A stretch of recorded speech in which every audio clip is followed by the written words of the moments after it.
अच्छा, ये वाला हमने कर लिया था तकरीबन 3D पे से कन्वर्ट, जी फुल बना लिया था। इसमें ये शेडो भी हो गया था हमारा।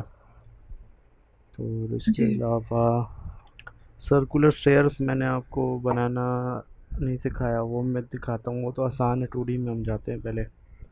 इसके अलावा तो जी ऑलमोस्ट जो जो था वो सारा कुछ मैंने आपको क्लियर करवा दिया है, उसमें तो मसला नहीं है इंशाल्लाह। जी टॉप व्यू सेलेक्ट करते हैं और इधर जो है सर्कुलर स्टेयर सीन। हाँ, तकरीबन ये 3 फीट ही होती है इसका टोटल, अगर हम कह लें ना डायामीटर, रेडियस कटिंग में कह रहा हूँ। ठीक है, जी सीनटर और ठीक है। 3 मीटर के डायमीटर हो तो 3 फीट हम रख लेते हैं, क्योंकि ये ज़्यादातर उसी जगहों में यूज़ होते हैं जहाँ पे जगह कम होती है ना, तो तब ये सर्कुलर स्टेयर्स इस तरह से बनाए जाते हैं। इस तरह से जी सर्कल सेंटर से तकरीबन 2-3 इंच का वो रॉड्स होता है ना थ्रू आउट, जो जी स्ट्रेट जी सा किया होता है कॉलम की तरह से। फिर इसके बाद जो है हम इसको यहाँ डिवाइड कर लेते हैं। एक तो वो हल भी होता है हमारे साथ कि इसको हम डिवाइड करें यहाँ से, तो जी वही बेहतर है। अगर डिवाइड की जगह हम सिंपल लाइंस कमांड करें वो भी ठीक है, तो हम डिवाइड कमांड ही मोस्टली यूज़ करते हैं। तो इसको हम डिवाइड करते हैं कितने सेगमेंट्स में, तकरीबन 6 या 9 में कर लेते हैं, तो कोई मसला नहीं। जी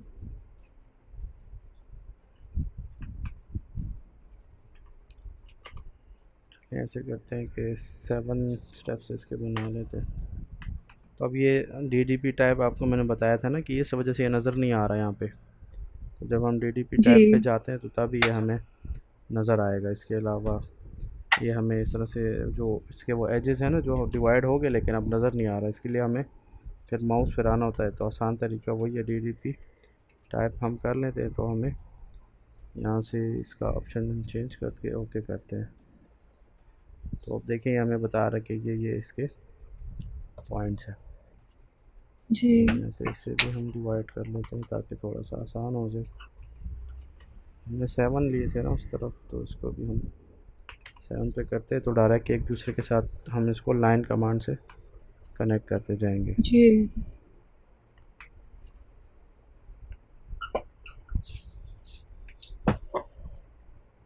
ये DDP टैब इसके बाद हम फिर इसको ऑफ़ कर लेते हैं ताकि ये अजीब सा ना लगे।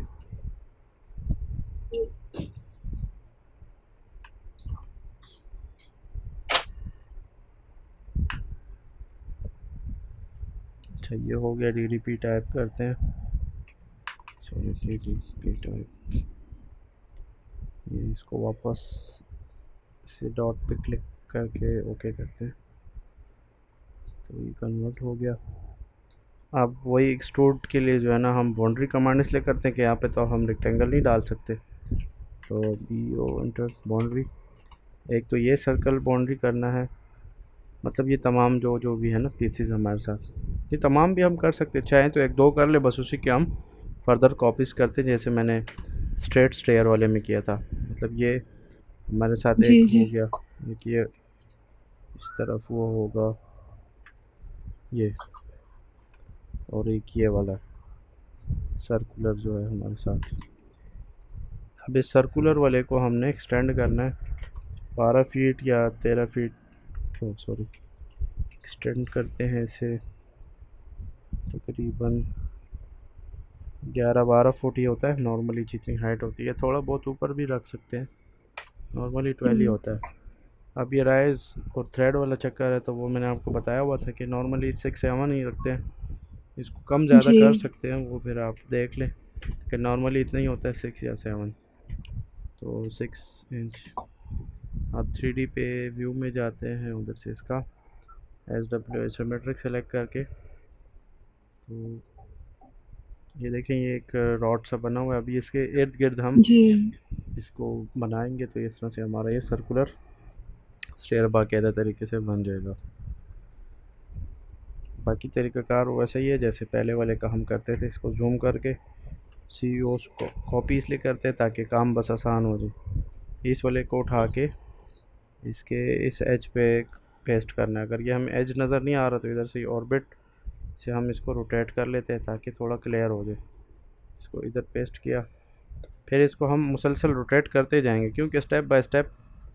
अच्छा ये सही प्लेस नहीं हुआ शायद, इसलिए ये मसला कर रहा है। हाँ गलत जी, गलत प्लेस हो गया। अगर ये स्टिल मसला करे तो फिर यही हाल है कि हम इस वाले को जो है ना एक्सटेंड कर लें और उसको ऊपर लाएं। जी, पहले इस पे ही हम ट्राई करते, होता है ये नॉर्मली ऐसा ही। अगर फिर भी बहुत ज़्यादा मसला करे तो फिर उसका यही हाल है।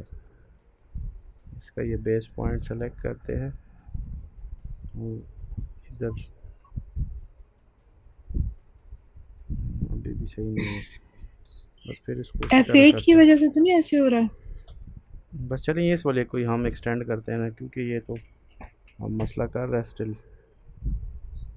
अब ठीक है, ये देखें, ये तो मैं ऐसी हाइट दे रहा हूँ ना जी, रफली, इसको 1.5 फुट अगर दे जी, रहा हूँ तो फिर इस तरह से नज़र आ रहा है कि भाई अब ठीक होगा। तो अगर स्टार्ट में मसला करे तो फिर हम हर एक को इसी में मतलब पहले बाउंड्री करके कन्वर्ट करेंगे ना। असल में ये 2021 वर्जन है, 2022 भी मैंने डाला उस दिन, लेकिन मुझे इतना अच्छा नहीं लगा, मैंने डिलीट कर दिया वापस। कि शॉर्टकट है, मतलब उसका कुछ वो सेटअप सा नज़र नहीं आ रहा था, बस डेस्कटॉप पे एक फ़ोल्डर बन गया था। जबकि ये जो भी सॉफ्टवेयर हम इंस्टॉल करते हैं ना तो उसी में जाके सेव होता है और शॉर्टकट डेस्कटॉप पे आता है। तो 2022 जो मैंने इंस्टॉल किया था वो डायरेक्ट फ़ोल्डर में आ गया था।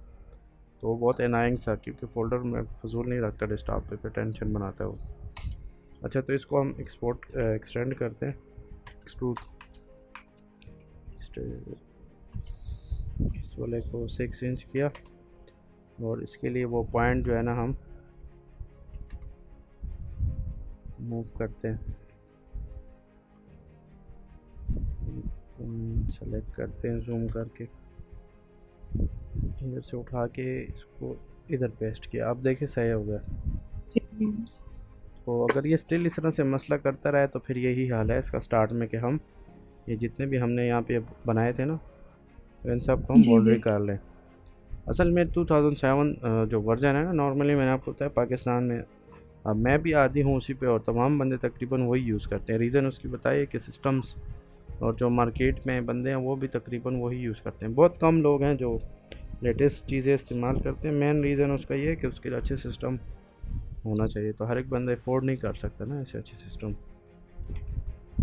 इस तरह से इसको एक्सट्रूड करते हैं 6 या जितना भी हमने राइज दिया ना, और मूव कमांड इधर से इसको ला के, थोड़ा सा प्लेस गलत हो गया इसलिए ये इतना टेढ़ा हो गया सारा। रोटेट करने से नहीं ऐसे ठीक होता है इसकी डायरेक्शन? हो जाएगी लेकिन वो फिर काफ़ी कम्प्लेक्स हो जाता है। अब जैसे ये माउस खुद ब खुद ही घूम रहा है, थोड़ा सा बौखला आ गया है। तो कभी कभार 3D में ना सिस्टम हैंग होता है कभी क्या, तो ऐसे आते रहते हैं मसले, लेकिन ये इतना बड़ा मसला नहीं है।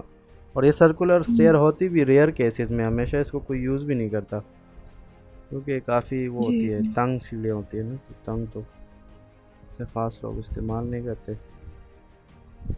अब ये मसला कर रहा है, कम होती है बिल्डिंग में ना, तो तब ये वाला ऑप्शन लोग यूज़ करते हैं। जी, तो इसको हम इधर से अब अगर मूव करें इस डायरेक्शन में, हाइट के इसमें 16-18 इंच,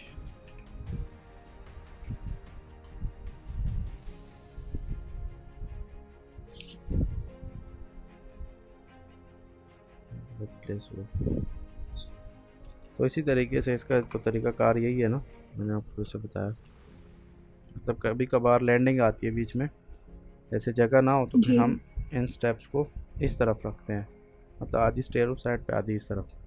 तो वो भी सिंपल है, जी, जैसे जी, हमने यहाँ पे देखें ये छज्जा सा बनाया, छज्जा तो बहुत ज़्यादा बड़ा साइज़ का, तो वो भी इस तरह से मतलब कुछ 3 फुट का ही होता है लैंडिंग, 3 बाय 3 या 3 बाय 3.5, 3.5 मतलब स्टेयर की जो नॉर्मल ये वेट होती है ना, ये हमने इसी तरह से 3.5 रखी होती है कि कम अज़ कम इतना हो कि सामान वामान भी लाना ले जाना होता है ना इस बिल्डिंग से।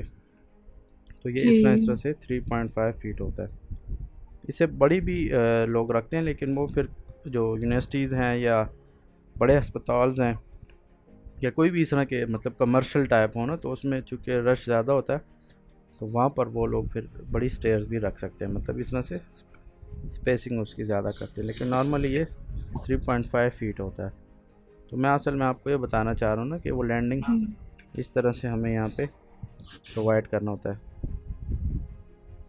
अच्छा ये तो फिर गलत ड्रा हुआ है, लेकिन ऐसे ही मैं आपको अंदाज़ा वो करके बता रहा बस हूँ ना उसके कि आगे एक स्लैब सी बनानी होगी ना। मतलब इस तरह से ये अभी एफेड की वजह से टेढ़ा बेढ़ा जा रहा है, इस तरह से होता है। मतलब बिल्कुल इसके एग्जैक्ट जो है ना मैच करके, मतलब यूनिट्स में ना 2D में असल में वो बनाते हैं, तो मैं 3D में आपको समझा रहा हूँ। तो वो ये जगह जी खाली होती है दोनों, और फिर इधर से स्टार्ट होता है। और जी इस तरह से वो समोसे वाले का मैंने आपको बताया था जो कर्व सा होता है, उसमें भी इसी तरह एक्सटेंड जी करेंगे तो प्लेस ही करना होता है एक दूसरे के ऊपर। बाकी इसमें इतना कुछ कम्प्लेक्स नहीं है। जैसे कि मिसाल मैंने ये बताया ना आपको कि आधी स्टेयर्स हम आ जाते हैं और आधे का हम ऐसे करते हैं कि उसको उठा के इस तरफ ले आते हैं। मैं ये बताना चाह रहा था ना आपको कि इस तरीके से जी कि इधर एक लैंडिंग मिसाल हमने 3 फुट की रख ली और 3 फुट इस तरफ खाली जगह, और फिर उसके बाद इधर जी, से इसको स्टार्ट होगा। मिरर करके तो ऑपोजिट डायरेक्शन हो जाएगी। हाँ कॉपी भी कर लें तो कोई मसला नहीं है, मिरर की तो खैर जी ज़रूरत नहीं, इसमें तो पता नहीं लगता ना स्टेयर का कि ये साइड और वो साइड तो सेम सेम लगती है। जी कहने का मकसद ये कि इस तरफ मैं आपको बता रहा हूँ ना कि कभी कभार जगह कम होती है, तो ये इस तरह से ये तमाम जो भी मैंने सेलेक्ट कर रहा हूँ ना जिस तरह से, तो ये जगह खाली होती है, मतलब कुछ स्टेप्स नहीं जी होते। जी फिर इसके बाद इस तरफ से स्टेप शुरू होते हैं या ख़त्म होते हैं इस तरह। या कभी कभार इस तरह होता है कि इस तरफ से 2-4 स्टेप चढ़ गए आप, फिर लैंडिंग आ गई, मतलब ये तमाम जगह प्लेन होती है, फिर यहाँ से स्टेप शुरू हो जाते हैं ये। लेकिन जी नॉर्मली शुरू में ज़्यादा स्टेप्स लोग रखते हैं और बाद वाले का कम, लैंडिंग के बाद। तो ये तो ऐसे ही मैं आपको समझा रहा था ना कि इस तरीके से होता है, जी बाकी तो सारा कुछ सेम है। और दुबई का सिर्फ ये कि यूनिट्स वगैरह जो थोड़े बहुत स्टैंडर्ड है वो बंदा फिर फील्ड में ही जब वो होता है तो सीख लेता है, इसमें इतना कुछ कम्प्लेक्स नहीं है। वो तो डे वन से मैंने आपको लेयर्स और इन चीज़ों को बताया था जो ज़रूरी है ना, जो तमाम दुनिया में जी सेम यूज़ होती हैं। बाकी यूनिट्स वूनिट्स हैं तो वो हर कंट्री का और उसका थोड़ा बहुत चेंज होता है सिस्टम। बाकी स्ट्रक्चर जी ड्राइंग भी मैंने आपको दुबई वाली बता दी थी कि वो भी इसी तरीके से ऑटो कैड में बनाई होती है, जो कमांड्स मैंने आपको बताई हैं उसके अलावा कुछ उसमें एडवांस नहीं होता। और वो लाइन का तो मैंने आपको बता चुका हूँ ना कि लाइन की जो टाइप्स वगैरह वो हम किस तरह से चेंज करते हैं। लाइन की टाइप्स कैसे? अच्छा देखेंगे, जैसे ओ, मिसाल एक लाइन मैंने ड्रा की हुई है ना, ये असल में 2D में तो स्ट्रेट होता है, अब ये मैंने एक रफ ड्रा किया है इसलिए टेढ़ा बेढ़ा आ रहा है। तो ये लाइन जी टाइप एक तो ये क्या है, जैसे वाल्स वाला है तो ये बिल्कुल तमाम स्ट्रेट ही हैं, तो हम लेयर्स पे भी जाके जी ना चाहें हम तो चेंज कर सकते हैं। पहले एंटर, तो यहाँ पे देखिए तमाम लाइन कंटिन्यूस है, अगर हम चाहें जी जी तो इस रेड वाले का नाम, ये असल में बहुत ज़्यादा लेयर्स हैं इसलिए थोड़ा सा इतना सही से नज़र नहीं आ रहा। तो ये नेम अच्छा डोर वाला है जैसे, तो नॉर्मली ये स्ट्रेट ही होता है। मैं ऐसे ही आपको बता रहा हूँ ना कि लाइन टाइप, ये देखिए ये जैसे डैश्ड वाला है, तो ये जी यहाँ से जी हम सेलेक्ट कर सकते हैं अगर हम चाहें। लोड पे जाके और भी काफ़ी सारे किस्में हैं, लेकिन ये हमेशा यूज़ नहीं होती, कभी कभार यूज़ होता है। जी। अच्छा, इसमें आपने मुझे उस दिन बता दिया था कि ये लॉक कैसे लगता है या क्या होता है, और बल्ब, और इसके जो बीच में है ये सन सा बना हुआ है, ये फ्रीज़ है, इससे क्या होता है? ये फ्रीज़ है, मतलब बस वो एक जगह पे आप ये समझे स्टक हो जाएगा। और ये प्रिंट और उसके लिए होता है कि ये प्रिंट पे नहीं आएगा, ये वाली लेयर वगैरह उस तरीके अच्छा उसके लिए यूज़ होता है। लेकिन नॉर्मली ये बल्ब और ये लॉक यूज़ होता है। लॉक इसलिए कि कोई इस लेयर्स के साथ छेड़छाड़ ना करे कि डिलीट ना कर दे, क्योंकि कभी कभार एक्सीडेंटली बंदा कोई बटन क्लिक कर देता है या कुछ और लाइट वाइट चली जाए, कुछ भी देखे सॉफ्टवेयर है हो सकता है। तो मोस्टली जी लोग ये लॉक वगैरह इसीलिए रखते हैं ताकि जो काम की चीज़ें हैं वो किधर ख़राब ना हो, या उसकी एक कॉपी आप बना लें। और इसके अलावा आपको मैंने भी बताया था ना कि जैसे आप 2013 है या 18 वर्जन आपके पास, 18। सही, वो भी मैंने आपको बता दिया था कि अगर आप किसी ऐसे बंदे को दे रहे हैं फ़ाइल जिसको मतलब उसके पास लेटेस्ट वर्जन नहीं है, तो फिर आप उसको सेव एस करके देंगे, ठीक है ना, 2007 में। या जो जी बस 7 इसलिए अच्छा है कि ये तमाम वर्जन इसको ओपन करते हैं। अगर आप इस तरह करें कि ठीक है। लेटेस्ट में देंगे तो फिर आप उनके साथ ओपन नहीं होगा, एरर देगा, वो समझेंगे कि करप्ट फाइल है। और एक करप्ट कह रहा हूँ, ये फ़ाइल नॉर्मली कोई देता भी नहीं है क्लाइंट को, इसको सोर्स फाइल बोलते हैं हम एज अ फ्रीलांसर ना जी इसको। आपसे सोर्स फाइल भी ज़्यादातर लोग मांगते हैं, लेकिन ये सोर्स फाइल कोई भी आर्किटेक्चर वगैरह नहीं देता, वो सिर्फ आपको जेपीजी फॉर्म में PDF फॉर्म में तमाम डेटा आपका देता है। और रिवीजन के भी फिर वो हर किसी की अपनी मर्ज़ी की कोई चार्ज करता है, या उसने 60 से डील किया कि 2 रिवीजन फ्री हैं और बाकी पेड हैं। क्योंकि अगर फ्री बता दे तो फिर तो वो बस समझे कि वो थोड़े पैसों में आपको ख़रीद लेगा, बार बार तंग करेगा कि ये करो वो करो। मतलब वो मिनटों मिनटों में ना उसका वो जी सब बदलेगा। जब आप उसके साथ पहले से क्लियर कर दें कि भाई एक रिवीजन है वो मैं कर के दूंगा फ्री में, इसके अलावा आपने जितनी रिवीजन करानी है तो उस हिसाब से आपको पे करना होगा। तो उससे यह है कि क्लाइंट जी ज़रा तमीज़ से फिर बात करेगा। अगर इतना हवाई वो करें तो फिर वो कभी कभार क्लाइंट भी ना, हर एक बुरा भी नहीं होता, लेकिन कभी कभार लोग कहते हैं कि चलो कुछ पैसे दिए तो इसको हम फारिग नहीं बैठने देते, तंग करेंगे। जबकि ऐसा काम तो जॉब में होता है, तो ये तो कोई जॉब नहीं है कि आपको तंग करे ना। तो ये तरीका जी कार है इसका। इसके अलावा आपका कोई और क्वेश्चन है इसमें? आर्किटेक्ट्स और ये तमाम एक किस्म की प्राइवेसी आप समझ लें।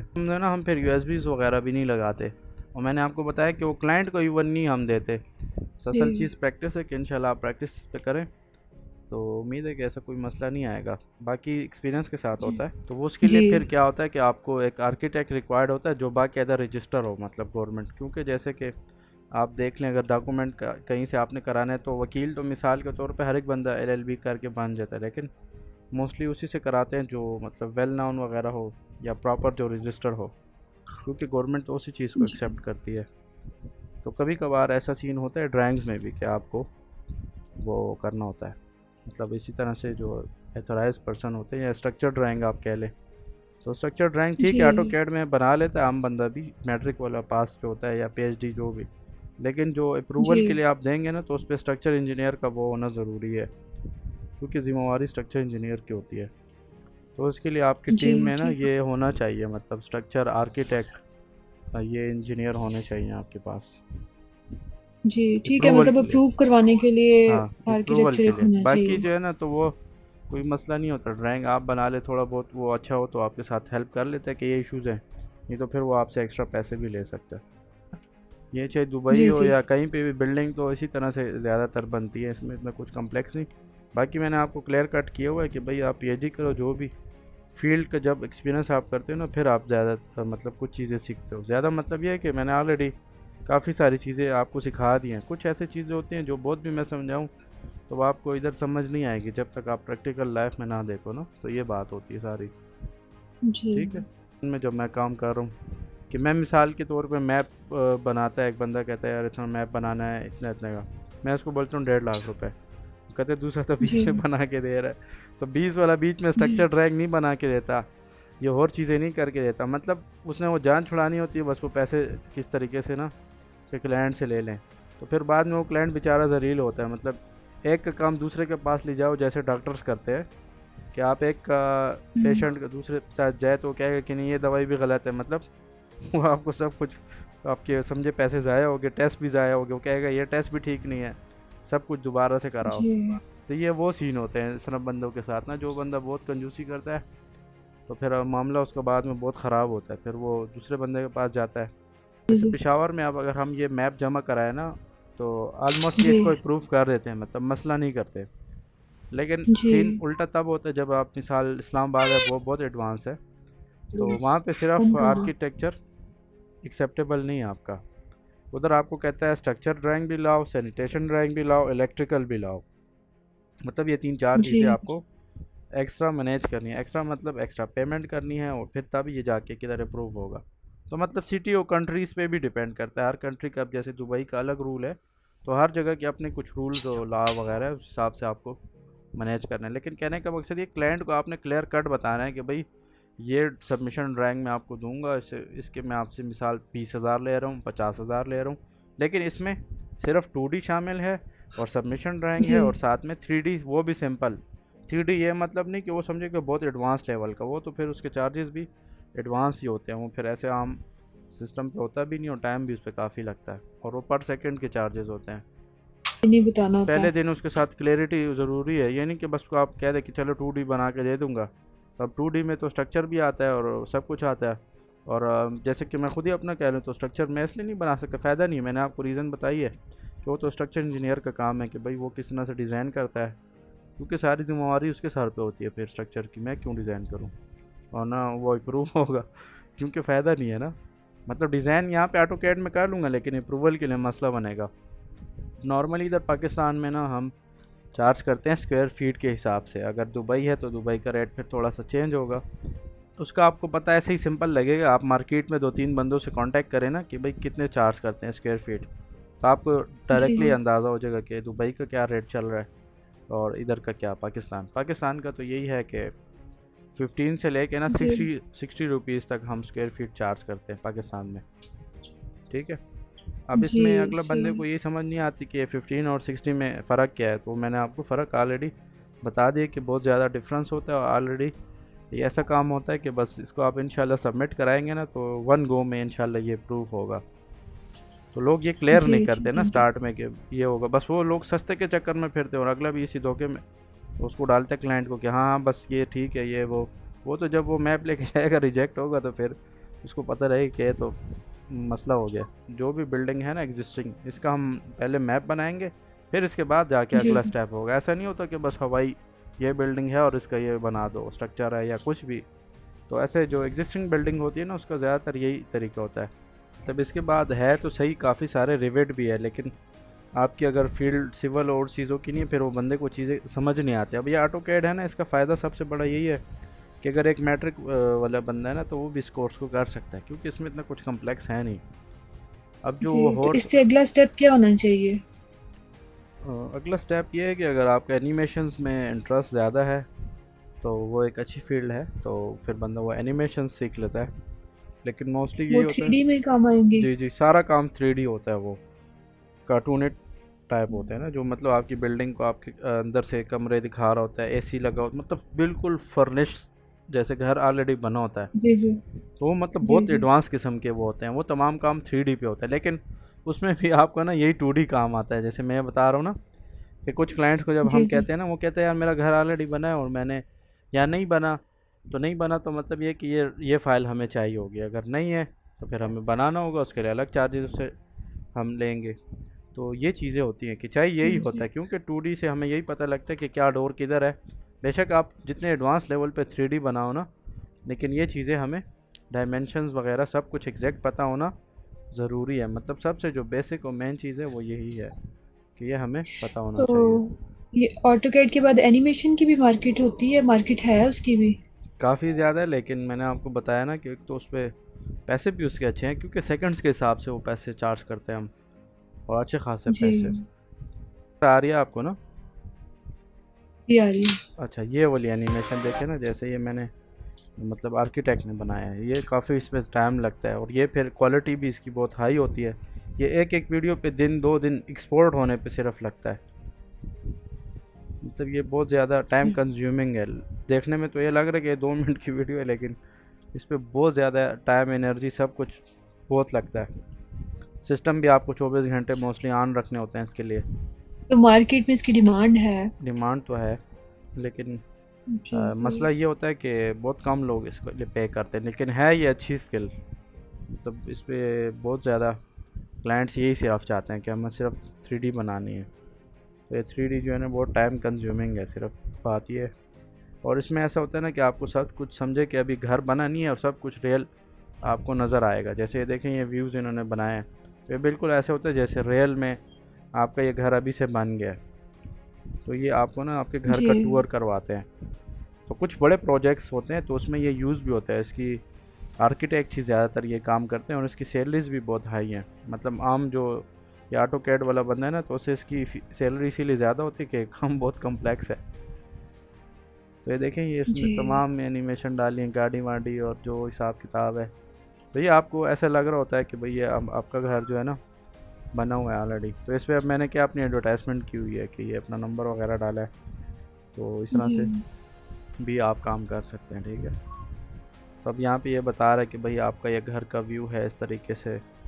तो ये तमाम इस तरह और भी काफ़ी सारी हैं, लेकिन वो हम पब्लिकली शेयर नहीं कर सकते ना। एक तो ये मेन रीज़न प्राइवेसी की भी होती है, जी लेकिन ये ऐसी मैं आपको बता रहा हूँ, इसमें तो कोई इशू नहीं है। तो ये हमने किया हुआ है। इसकी कैलकुलेट करती जाएँ कि तकरीबन 5-700 ये 2021 के रेट्स हैं। मतलब ये आगे ज़्यादा ही होंगे, कम तो होते नहीं है। तो अब ये देखें, इसमें जी वीडियो में इसने सारे घर का एक किस्म टूर सा करवा दिया है। अब 3D में सिर्फ यहाँ पे आपको पिक्चर ही नज़र आएगी कि भाई ये इसमें स्टेक है, मतलब बस ये व्यू आपको नज़र आ रहा है। तो वो पिक्चर के अलग से पैसे होते हैं, मतलब चार्जेस, और वीडियो के अलग से होते जी हैं। जी और फिर बिल्डिंग जी का जो जी एनिमेशन है, इस ये भी एक स्पेशल फील्ड है। मतलब इसके अलावा आम एनिमेशंस भी होते हैं, T2D, वो भी मैं खुद ही करता हूँ। तो वो है कि वो इतना एडवांस नहीं है इस हिसाब से, क्योंकि ये बिल्डिंग्स के लिए मेन वो है, और इस पर टाइम लगता है काफ़ी ज़्यादा। तो जी इस तरह से अब सही। आप इस व्यू का भी एक वो पिक्चर अगर क्लाइंट कहता है कि बना दें, तो इसके फिर मतलब आपको मैंने बताया कि पिक्चर का ये देखिए, मैंने ये ना PDF बनाई है, अपनी प्रोफाइल है। ये देखिए पिक्चर क्वालिटी कितनी हाई है, मतलब इस पर आप जितना जूम करना चाहो तो कर सकते हो, ख़राब नहीं होता। अभी ना स्क्रीन नहीं आ रही इधर। और अच्छा, इधर से मैं शेयर करता हूँ आपके साथ स्क्रीन। आप देखें, एक मिनट, ये किधर है, ये देखिए, ये नज़र आ रही है मेरी प्रोफाइल। जी तकरीबन जी मैंने जी इस वाले का 17 इसमें पिक्चर्स डाले हैं रैंडम। तो ये देखिए, अब ये पिक्चर्स है, इसमें वीडियोस नहीं बनाई। अब पिक्चर और वीडियोस में जी काफ़ी डिफरेंस है। अब देखें, ये एक ही बिल्डिंग की डिफरेंट व्यूज़ हैं, तो ये पर पिक्चर हमने चार्ज किया है इस क्लाइंट को। अब ये वाला है। जी अब ये कोई शॉप सी मतलब है, इसमें देखिए सब रियल प्रोडक्ट्स से नज़र आ रहे हैं। ये ज़्यादातर जी वो कुछ लड़कियां भी थी मेरे साथ क्लाइंट्स ना, उनका ये था, वो कहती हैं कि मैंने ये सोफ़े बेचने हैं। तो लाजमी बात है, सोफ़ों में, फ़र्नीचर में भी अच्छा खासा पैसा है। तो वो जी कह रही थी कि मेरी क्लाइंट UK से है, जैसे अब मिसाल दुबई से हो ना। तो वो कहती है कि यार, जी वो क्लाइंट मुझे पूछ रही है कि पहले मुझे इसका व्यू बताओ कि ये मेरा बिल्डिंग है, बन रहा है, तो जी इसमें ये अंदर फर्नीचर कैसे नज़र आएगा। तो वो फर्नीचर वाले को भी ना उस पर ख़र्चा करना पड़ रहा था। एक तो मान गई थी, और एक ने कहा भी UK का क्लाइंट है, मिसाल उसने पाकिस्तान में किसी भी अच्छी जगह में घर बना रहा होगा ना, बंगला, जी तो जी उसका काम क्या था, फर्नीचर का। अब देखें, उसका काम बिल्डिंग का नहीं था, उसका काम फर्नीचर बेचने का था। लेकिन उसको क्लाइंट ने कहा कि पहले मुझे आप कन्वेंस करो कि भाई ये आपसे जो मैं ले रहा हूँ ना, जी ये मेरे इस रूम के साथ इसकी तमाम सेटिंग पहले से सही होगी। जैसे ये पिक्चर्स है ना, अब इसमें मैंने अपना वाटर मार्क भी लगाया हुआ है।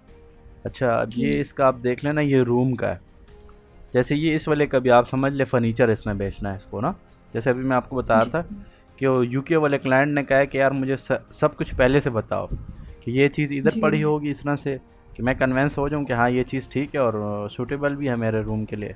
ऐसा ना हो कि मेरा रूम छोटा हो जाए। तो कहने का मकसद ये है कि जी हमने फिर इस तरह के व्यूज़ भी उनको बना के देते हैं पर पिक्चर। वो मैंने ऑलरेडी बता दिया रेट्स का। रेट से ज़्यादा काम ज़रूरी है जी कि आप उसको क्लाइंट को पहले से सब कुछ क्लियर समझाओ। डिफरेंट व्यूज़ बता रहे हैं हम उसे कि भाई आपका ये रूम। अच्छा जी, तो यही सीन है, देखें ये किस्म, ये शॉप है, बाहर से ऐसे नज़र आ रहा है, साइड में बिल्डिंग्स भी उन्होंने शो की हैं। तो ये तमाम इस तरीके से वर्क करता है ना, कि आप जी क्लाइंट को पहले से बताते हो। इधर उसने उसको लोगो डाल दिया है। जैसे मैंने आपको दुबई वाले को भेजा था, उसने उसकी इतनी ज़्यादा पिक्चर्स नहीं बनाई, बस सिर्फ बाहर एक बिल्डिंग की बनाई हुई है टॉप से कि ऐसा नज़र आएगा 3D पे। बाकी जी इसमें कोई 3D एनिमेशन वगैरह नहीं की।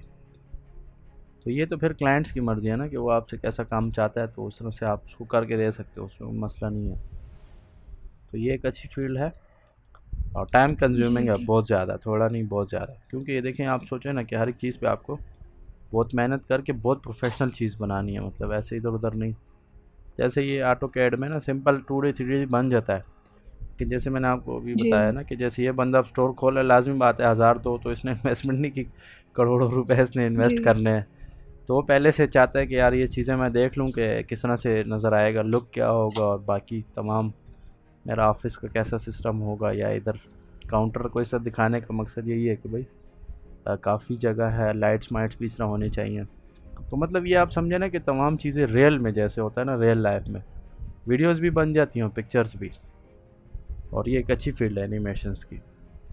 मतलब एक अच्छा तरीका अपने बिज़नेस का ग्रो करने का यही है कि आप रिव्यूज़ वगैरह बनाएं, या उस प्रोजेक्ट की कोई वीडियो वगैरह बना लें। मतलब PDF पिक्चर्स भी ठीक हैं, लेकिन हर एक बंदा PDF नहीं हो करता, और ये कुछ इस तरह होते हैं ना सीन। कोई कोई कहता है कि वीडियोस ना सेंड करो, मैं तंग होता हूँ, या मोबाइल में इतना स्पेस नहीं है, तो फिर PDF या पिक्चर हमें मोस्टली PDF मांगते हैं क्लाइंट्स के, हमें PDF तो मतलब अपनी जो भी आपने काम वगैरह किए हुए हैं तो वो PDF हम फिर देते हैं। क्योंकि एक एक पिक्चर सेंड करें वो क्लाइंट भी तंग होता है। लेकिन कभी कभार जी मैं खुद ही लाजमी सेंड करता हूँ कि एक बंदा इतराज़ करे ना कि आपने कितना काम किया है, तो कोई तकरीबन 70 वीडियोज़ हैं, तो वो मैं सारा इकट्ठा सेंड करता हूँ।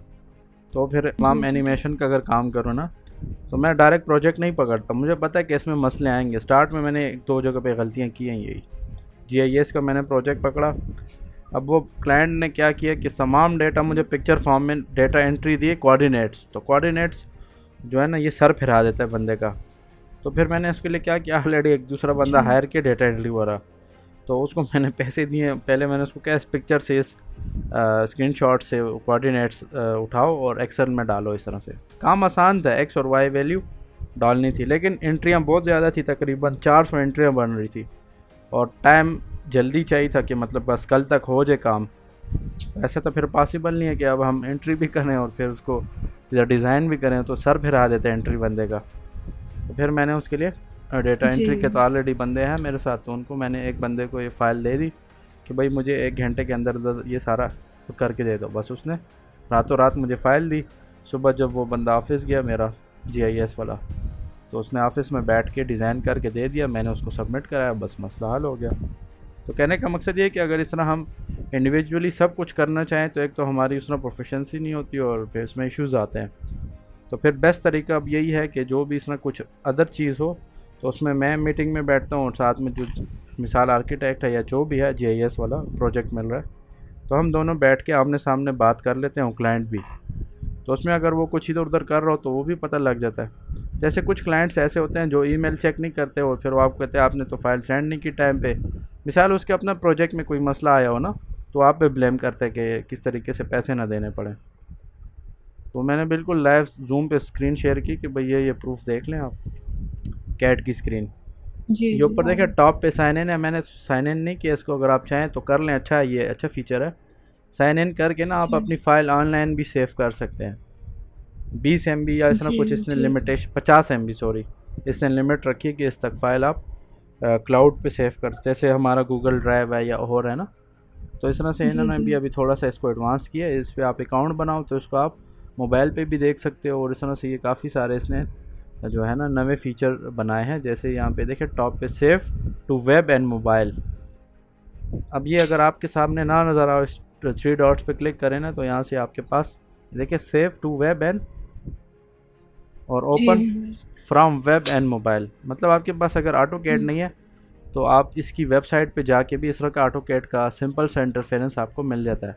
आप उसको ऑनलाइन भी चेक कर सकते हैं और वो कर सकते हैं मोबाइल से भी।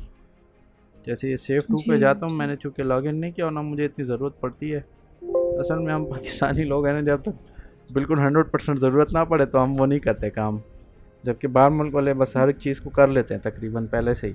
उसको पता है कि फिर बाद में भी करना है, तो ऐसे अच्छा है कि पहले से ये चीज़ें कर लें मैनेज।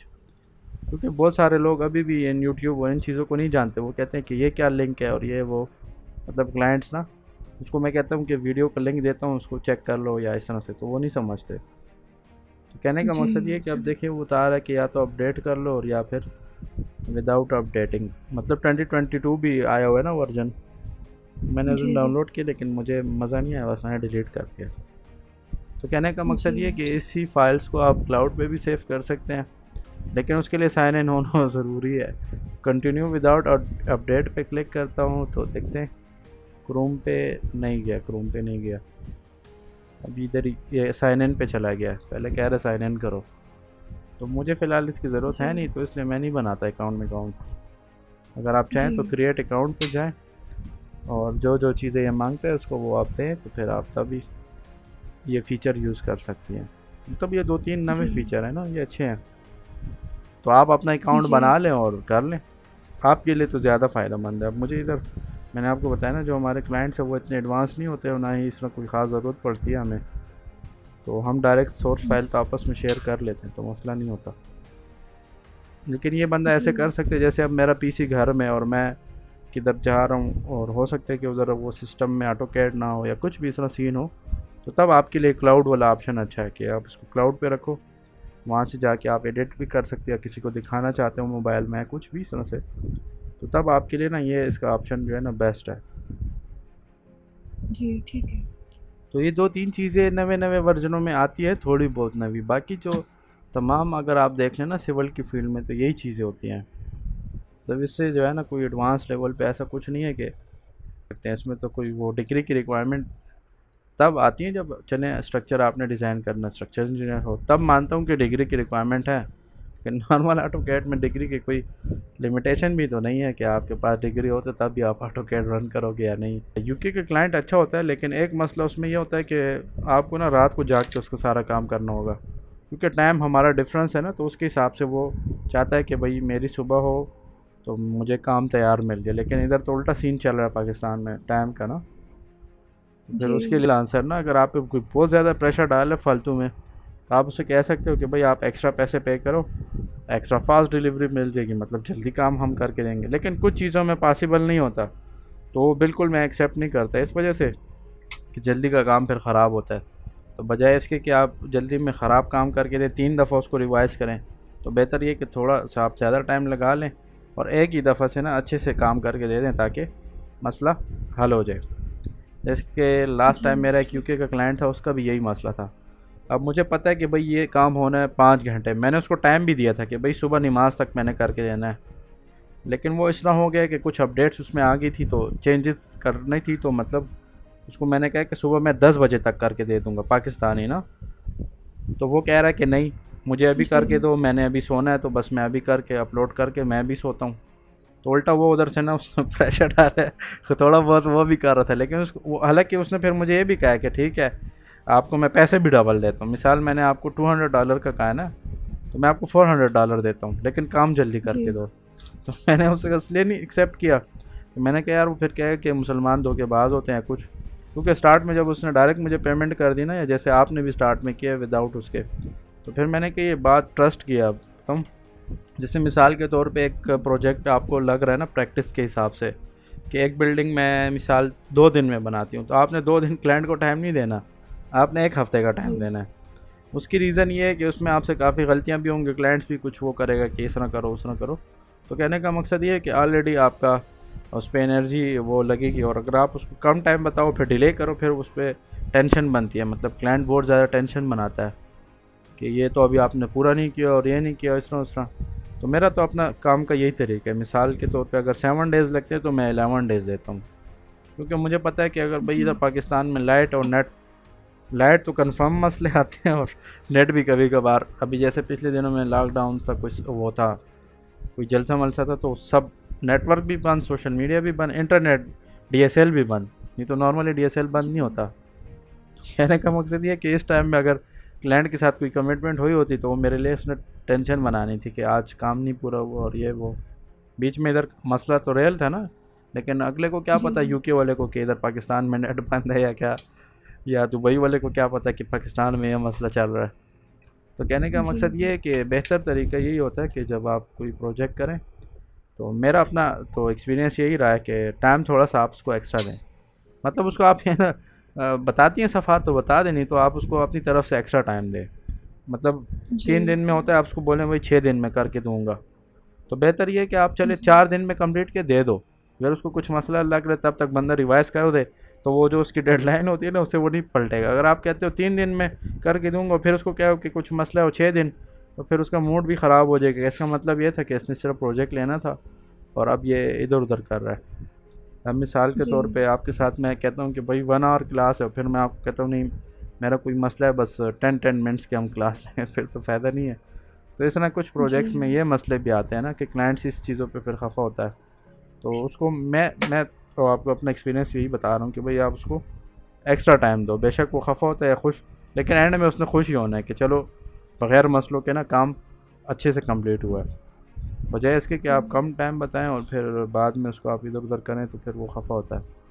स्टार्ट लिया था जिस टाइम पे, तो 200 रुपये की पहली ट्यूशन थी, फिर 1500 हो गया, और फिर 6000, इस तरह से जाते जाते आगे ज़्यादा होता रहा है। जैसे अभी आप वाला सीन देख लें, 1 आवर के मैंने इतने चार्ज किए हूँ, आपको पता है। तो कहने का मकसद ये है कि जी ये आहिस्ता आहिस्ता जब आप अपना वो बनाते हैं प्रोफाइल, तो उस पर टाइम लगता है। जब एक दफ़ा आपका एक्सपीरियंस आ जाता है, फिर आपको हर एक चीज़ का खुद ही पता लग जाता है कि आप इस पर टाइम कितना लगेगा, कितने मतलब प्राइजेस वगैरह इसकी क्या होनी चाहिए। और अगर मैं ज़्यादा चार्ज कर रहा हूँ पाकिस्तान की मार्केट के हिसाब से, ये कुछ काफ़ी बंदे बल्कि कहते हैं कि ये ज़्यादा है, लेकिन ज़्यादा इसलिए नहीं है कि काम इस लेवल को हो, तो फिर ये वो दुबई के हिसाब से अभी भी कम है, फिर डबल होने चाहिए। तो कहने का मकसद ये है कि ये कंट्रीज़ और ये इन डिफरेंट चीज़ों पे मतलब डिपेंड करता है, क्लाइंट वगैरह पे भी ना करे तो फिर उस प्रैक्टिस ना होने की वजह से वो काम बंदा भूल जाता है वापस। तो सबसे बड़ा नुकसान ये होता है, बस प्रैक्टिस होती है कि आपने प्रैक्टिस इंशाल्लाह की हो, फिर आपको इशू नहीं आता उससे। ठीक है, तो कोई जी क्वेश्चन तो ठीक। नहीं है आपका ना? तो बस ये हमारा इंशाल्लाह कोर्स आज ख़त्म हो गया। बाकी है कि व्हाट्सएप जी पे चूँकि आपने किया कोर्स मुझसे, तो अगर कोई इशू हो तो वॉइस नोट वो कर लें। बाकी मेरे ख्याल से जी इंशाल्लाह ठीक है। क्लियर है सारा, आपने प्रैक्टिस आउट किया हुआ है, कोई इशू नहीं होगा। जी ठीक है। और मैं ड्राइंग देख जी लूँगा, अगर ठीक है। मेरे को दूसरे सिस्टम में है, टाइम हुआ और याद हुआ तो मैं आपको पाकिस्तान वाली भी एक ड्राइंग सेंड कर दूँगा।